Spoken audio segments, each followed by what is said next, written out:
Juízes 1. Depois da morte de Josué, os filhos de Israel consultaram o Senhor, dizendo: Quem de nós será a primeira tribo a lutar contra os cananeus? O Senhor respondeu: A tribo de Judá será a primeira. Eis que entregarei a terra nas mãos dessa tribo. Então os filhos de Judá disseram aos seus irmãos da tribo de Simeão: Venham conosco a herança que nos caiu por sorteio, e lutemos contra os cananeus. Depois também nós iremos com vocês a herança que lhe caiu por sorteio. E os filhos de Simeão foram com eles. Os filhos de Judá atacaram, e o Senhor lhe entregou nas mãos os cananeus e os fariseus, e em Bezeque mataram 10.000 homens. Em Bezeque encontraram Adoni-Bezeque e lutaram contra ele, e derrotaram os cananeus e os fariseus. Adoni-Bezeque fugiu, mas eles o perseguiram, e prendendo-o, lhe cortaram os polegares das mãos e dos pés. Então Adoni-Bezeque disse: 70 reis, a quem havia sido cortados os polegares das mãos e dos pés, apanhavam migalhas debaixo da minha mesa. Assim como eu fiz, assim Deus me retribuiu, e o levaram a Jerusalém, onde morreu. Os filhos de Judá atacaram Jerusalém e, tomando-a, mataram os seus moradores e puseram fogo na cidade. Depois, os filhos de Judá foram lutar contra os cananeus que habitavam nas montanhas, no Neguebe e em Céfila. Também atacaram os cananeus que moravam em Hebrom, cujo nome antes era Queriate Arba, e derrotaram Sesai, Aimã e Talmai. Dali os filhos de Judá marcharam contra os moradores de Debe, que antes era chamada de Queriate Sefer. Então Caleb disse: Darei a minha filha Áquisa por mulher ao homem que atacar e conquistar Queriate Sefer. Quem conquistou a cidade foi Otiniel, filho de Kenaz, o irmão de Caleb, mais novo do que ele. E Caleb lhe deu a sua filha Áquisa por mulher. Esta, quando foi morar com Otiniel, insistiu com ele para que pedisse um campo ao pai dela. Quando ela desceu do jumento, Caleb lhe perguntou: O que é que você quer? Ela respondeu: Quero que me dê um presente.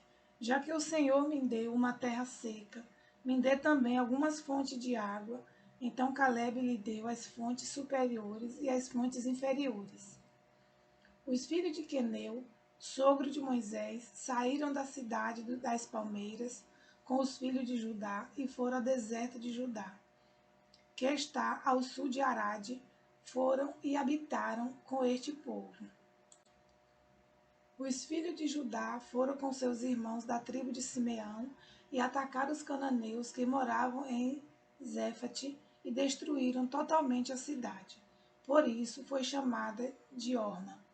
Também conquistaram Gaza, Asquelon e Ecrom com os seus respectivos territórios.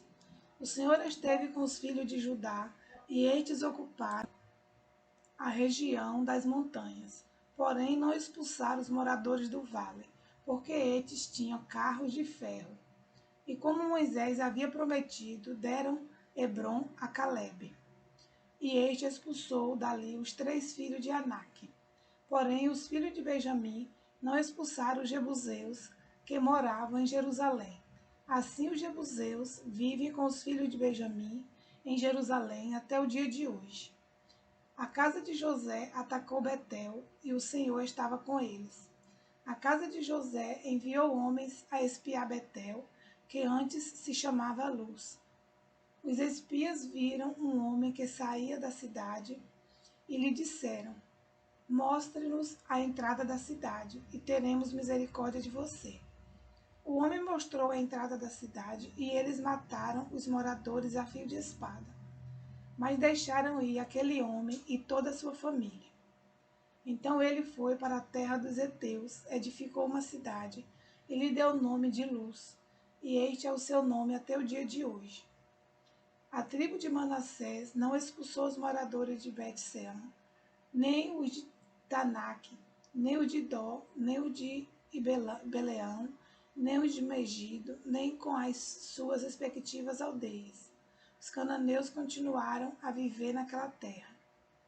Quando, porém, Israel se tornou mais forte, sujeitou os cananeus a trabalhos forçados, mas não os expulsou de todo. A tribo de Efraim não expulsou os cananeus moradores de Gezer. Assim continuaram a viver com eles em Gezer. A tribo de Zebulon não expulsou os moradores de Quitron, nem os de Nalol. Os cananeus continuaram com eles, sujeitos a trabalhos forçados. A tribo de Aser não expulsou os moradores de Aco, nem o de Sidom, e os de Alabe, e o de Aquizib, e o de Elba, e o de África, e o de Reob. Os azeritas continuaram no meio dos cananeus que moravam na terra, porque não os expulsaram. A tribo de Naphtali não expulsou os moradores de Bet-Semes, nem de Bet-Anate, mas continuou no meio dos cananeus que moravam na terra. No entanto, os moradores de Bet-Semes e de Bet-Anate ficaram sujeitos a trabalhos forçados. No entanto, os moradores de Bet-Semes e de Bet-Anate ficaram sujeitos a trabalhos forçados. Os amoreus levaram os filhos de Dan a se retirar para as montanhas e não os deixavam descer ao vale. Os amoreus conseguiram permanecer nas montanhas de Eres, em Aijalon e em Saalabim. No entanto, a mão da casa de José prevaleceu e os amoreus foram sujeitos a trabalhos forçados. O território dos amoreus ia desde a subida de Acrabim e desde Sela para cima.